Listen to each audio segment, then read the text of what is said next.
Hello दोस्तों, क्या हाल चाल। मैं विपुल राम शर्मा एक बार फिर आप लोगों का स्वागत करता हूं आपके अपने इस परिवार द एनवाईए में। दोस्तों, बात करते हैं आज की। मैं 12th के विद्यार्थियों के लिए फिजिक्स का एक बहुत बेहतरीन टॉपिक लेकर आया हूं, जहां से आपके क्वेश्चंस एग्जाम्स में बिल्कुल फिट बैठेंगे।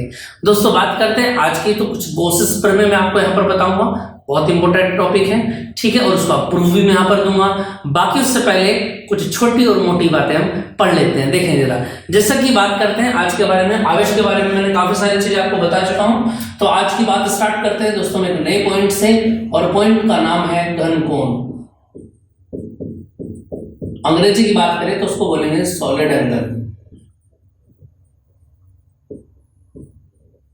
ठीक है जी। अब ये होता क्या अगर हम बात करें तो देखना जरा, सिंपल सी बात है। क्या देखो, किसी, इसको मैं समझा देता हूं आपको, गोले के पृष्ठीय क्षेत्रफल द्वारा उसके केंद्र पर बने कोण को घन कोण कहते हैं। इसे किससे प्रदर्शित करते हैं, याद रखना, ओमेगा से। कई जगह इसको डेल्टा ओमेगा भी कह देते हैं, है ना, बुक्स वगैरह में डेल्टा ओमेगा के साथ मिल सकता है आपको। इसको ओमेगा कहते हैं ना, या फिर डेल्टा ओमेगा, ठीक। और फॉर्मूला हो जाता है इसका delta omega equal to delta A upon R square. जो भी उस गोले की रेडियस होगी, उस रेडियस से इसके वर्ग को डिवाइड करेंगे, ठीक है। अगर इसकी यूनिट की बात करें तो याद रखना, इसका मात्रक क्या हो जाता है, इसका मात्रक हो जाता है स्टेरेडियन, ठीक है जी। इसको आप याद रखते हैं, ठीक। और याद रखना क्या,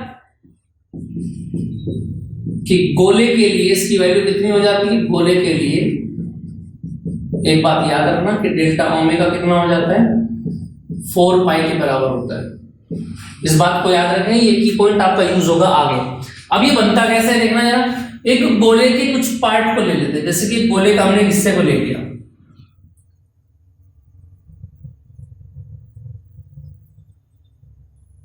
गोले का ये कोई हिस्सा है। और एक बात याद रखना क्या, कि गोले के केंद्र पर जो कोण बनेगा, उस कोण को ही हम क्या कहते हैं, डेल्टा ओमेगा कहते हैं। आ रही है बात समझ में, यानी ये हो गई इसकी रेडियस। क्लियर बात समझ में आ रही है, ठीक है। अब वो चाहे एंगल बड़ा हो या फिर वो एंगल चाहे छोटा हो, दोनों ही क्या कहलाएंगे, डेल्टा ओमेगा कहलाएंगे। अलग अलग होते हैं, इसमें कोई फर्क नहीं पड़ता है। जितना मैंने कहा ना आपको, जितना क्षेत्रफल होगा उतना ही एंगल एक्सप्लेन होगा। बड़ा होगा तो बड़ा एंगल बनेगा, और ये एरिया छोटा होगा तो छोटा एंगल बनेगा। समझ में आ गई बात, यहां तक की बात क्लियर है। तो ये घनकोण आपको समझ में आ जाता है। इसके बाद चलते हैं दूसरे पॉइंट के ऊपर, जो गोस्की प्रमेय में हमारी हेल्प करेगा। तो याद रखेंगे डेल्टा ओमेगा बराबर कितना होता है, delta A upon R square, value हो जाती है 4 पाई। चलो, इसके बाद एक सेकंड पॉइंट और आ जाता है इसका, अगर हम बात करें यहां पर। और सेकंड पॉइंट हमको क्या कहता है, दूसरा पॉइंट आ जाता है वैद्युत फ्लक्स। काफी इंपॉर्टेंट टॉपिक है, याद रखना। इलेक्ट्रिक फ्लक्स, आई बात समझ में। यानी कहने का मतलब इलेक्ट्रिक फ्लक्स क्या होता है, देखेंगे जरा। देखो, किसी भी पृष्ठ से जितनी रेखाएं निकलेंगी वो सारी रेखाएं मिलकर के फ्लक्स बनाती हैं। जैसे कि अगर मैं बात करूं, क्या यहां से क्या बनेगा, किसी चालक के पृष्ठीय क्षेत्रफल द्वारा, किसी चालक के पृष्ठीय क्षेत्रफल से गुजरने वाली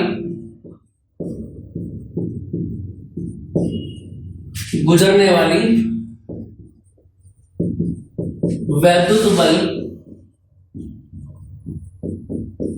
रेखाओं को क्या कहते हैं? वैद्युत फ्लक्स कहते हैं। कुछ बात समझ में आ रही है? यानी कहने का मतलब क्या हुआ, मेरे पास एक वैद्युत क्षेत्र है, ये यहां पर मैं इसको बना देता हूं, ठीक है भैया। और इस वैद्युत क्षेत्र का मान है वेक्टर ई, और इस वैद्युत क्षेत्र में से क्या हो रहा है, ये कुछ रेखाएं मैं आप लोगों को दिखा रहा हूं यहां पर।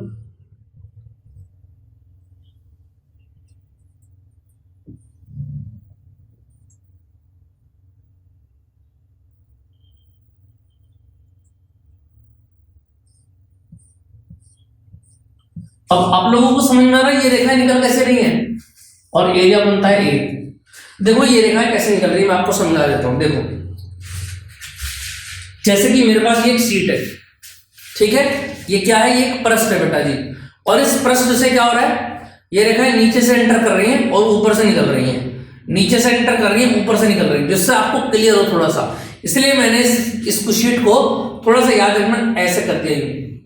अब देखना रेखाएं आ रही हैं ऐसे, है ना, और फिर दिखाई दे रही, यानी ये बीच की जगह खाली मिलेगी आपको, ये वाली, ये मैंने ऐसे था ऐसे कर दिया। अब दिखाई दे रहा है सब, पीछे से आ रही है ऊपर निकल रही है, नीचे से आ रही है ऊपर से निकल रही है, नीचे से आ रही है और ऊपर से निकल रही है। समझ में आई बात? यानी इतनी बात क्लियर है। चलिए अब आपको क्लियर हो गया होगा कि फिगर आपको कैसे दिखाई दे रही है, ठीक। चलिए अब देखिए जरा, तो क्या बताया गया कि किसी चालक के पृष्ठीय क्षेत्रफल से, यानी जितनी भी वैद्युत बल रेखाएं, यानी कहने का मतलब ये हो गया कि जितनी ज्यादा रेखाएं होंगी उतना ही ज्यादा हमको फ्लक्स मिलेगा। समझ में आ गई बात? और याद रखना इसे किससे प्रदर्शित करते हैं, इसे फाई से प्रदर्शित करते हैं, और ये फाई ही आगे चल के क्या बनेगा, मेन पॉइंट बनेगा गॉस की प्रमेय का।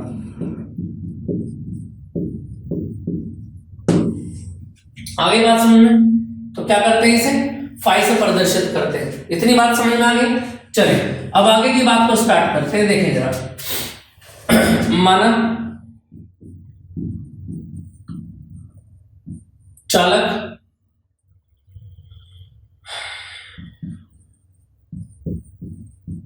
एक समान वैद्युत क्षेत्र वेक्टर ई में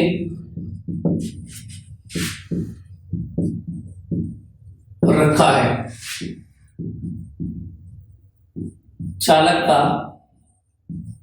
फ्लक्स क्या होगा, देखें जरा, फाई बराबर, अगर मैं बात करूं ई डॉट ए, क्या, सॉरी इसको ऐसे लिखो आप फिलहाल अभी, है ना, फाई बराबर ई इंटू ए, ठीक है। और अगर मैं मात्रक की बात करूं तो मात्रक हो जाता है वेबर। ये मात्रक आप लोग याद रखे हैं। क्लियर बात समझ में आ गई? चलो अब आप बोलेंगे कि क्या ये जरूरी है कि ये सारी रेखाएं सीधी जाएं? बिल्कुल नहीं, ऐसा कहीं भी जरूरी नहीं है। यानी कि फिर कैसे होगा सर? देखो जी ऐसे होगा। अब चालक आपके पास कैसा मिल गया,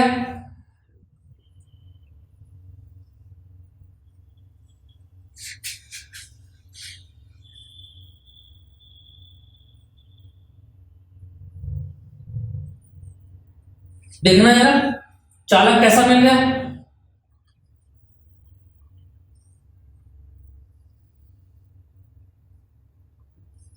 ये लो जी। अब सारी रेखाएं कैसी जा रही है बताना जरा, जल्दी से बताएं।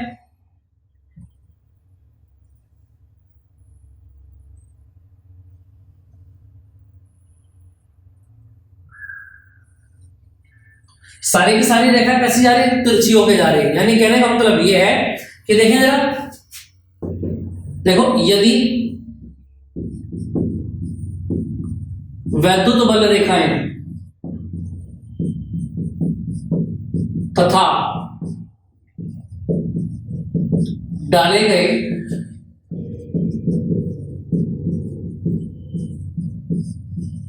अविलंब के बीच थीटा कोण हो, तो देखिए अगर मैं लंब की बात करूं तो लंब आ जाता है ये ना,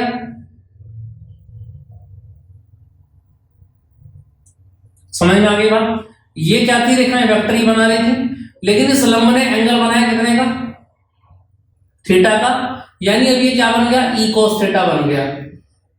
ये कंपोनेंट में डिवाइड हो गया आपने बेटा जी, यानी फ्लक्स की बात करो तो फाई बराबर क्या बनेगा, देखो ई की जगह क्या आएगा, ई कोस थीटा,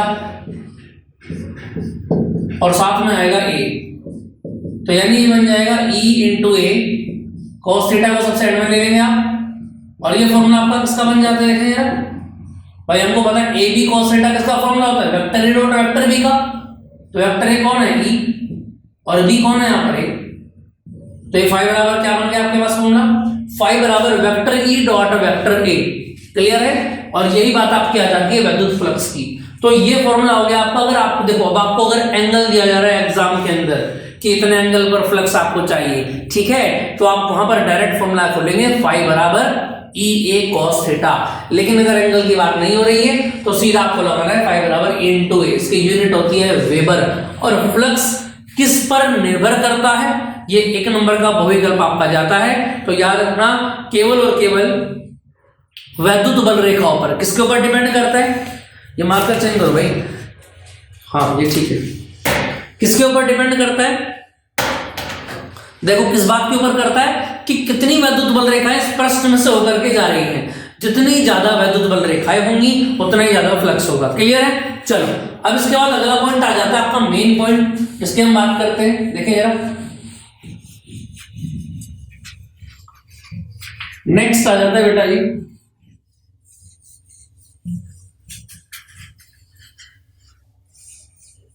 देखो जी, अगला आ जाता है गॉस की प्रमेय।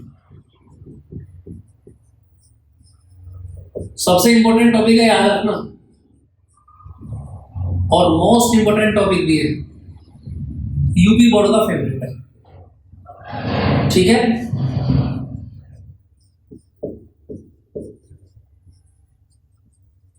Gauss's theorem. अब ये गॉसेस थ्योरम क्या होती है पहले इसको समझ लेते हैं। देखें यार, गॉसेस थ्योरम ये कहती है कि गुजरने वाला फ्लक्स जो होगा वो close integral vector E dot D A, और ये भी किसके बराबर होगा, 1/ε0 इनटू क्यू के बराबर होगा। और यहां पर आप लोग इसका पढ़ेंगे प्रूफ। इतनी बात समझ में आ गई, यहां तक किसी को कोई दिक्कत, भाई कोई दिक्कत तो नहीं है किसी को, चलो एकदम बढ़िया समझ में आ रहा है। अब देखें जरा इससे आगे की अगर हम बात स्टार्ट करें, कैसे बात स्टार्ट करेंगे, देखना जरा, देखो जी अब इस प्रमेय की बात को समझ लेते हैं, ये कहता क्या है, देखो जरा इसको पहले लिख लो आप, देखो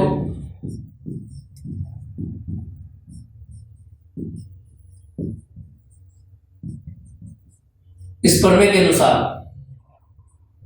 देखना जरा, किसी बंद पृष्ठ से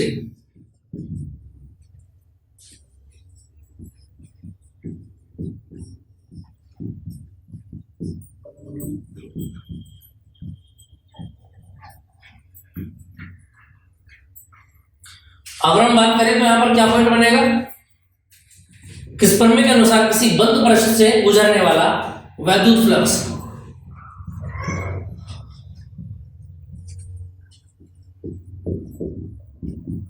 उस पृष्ठ से घिरे आवेशों का 1/ε0 गुना होता है, ठीक है। और इसी बात को हम यहां पर प्रूफ करेंगे।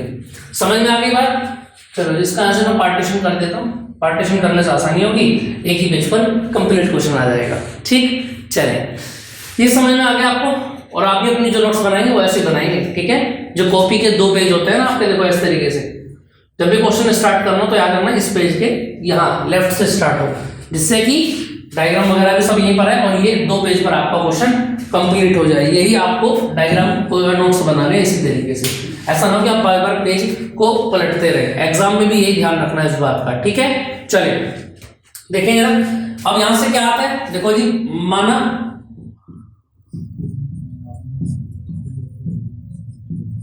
एक चालक जिसका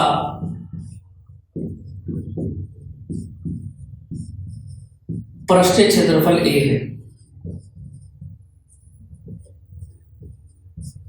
बद्ध पृष्ठ बनाता है।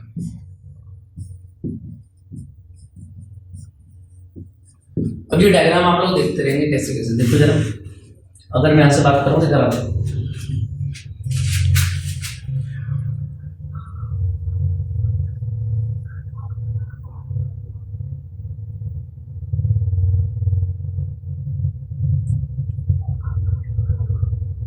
माना कि अगर ये आवेश क्यू है ना, देखो अगर मैं सिंपल सी बात यहां पर करता हूं क्या, कि इसके अंदर एक बिंदु O है, यानी मैं यहां से एक बात कहूंगा क्या, कि माना निकाय के भीतर क्या है, बिंदु O।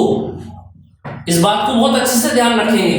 देखो पार्टिकल तो आप, पार्टिकल की जो शेप होगी यहां पर फिक्स नहीं होगी, समझ में आ रही है बात। अगर गोल है आकृति तो 4 पाई वैल्यू पुट करेंगे, बाकी का नहीं तो पार्टिकल, फिर आपको ऐसा भी पार्टिकल आपको एग्जाम में मिल सकता है। ठीक, अब आपने क्या किया कि पूरे के पूरे पार्टिकल का जो वैद्युत क्षेत्र है वो कितना है, वेक्टर ई है।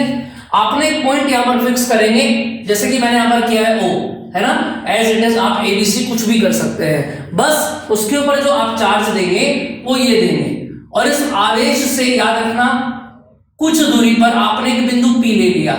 ठीक, अब जैसे जैसे देखो मैं आपको ये बात बताता हूं, फिजिक्स के अंदर आप थ्योरी कैसे लिखेंगे, याद तो बिल्कुल भी नहीं करनी है, समझ में आई बात। आपको अगर उसका डायग्राम दिया हुआ है तो उस फिगर को बहुत अच्छे से बनाना है, और जैसे जैसे आप डायग्राम को बनाते रहेंगे बेटा, वैसे वैसे आपको चीजें लिखते हुए जानी है।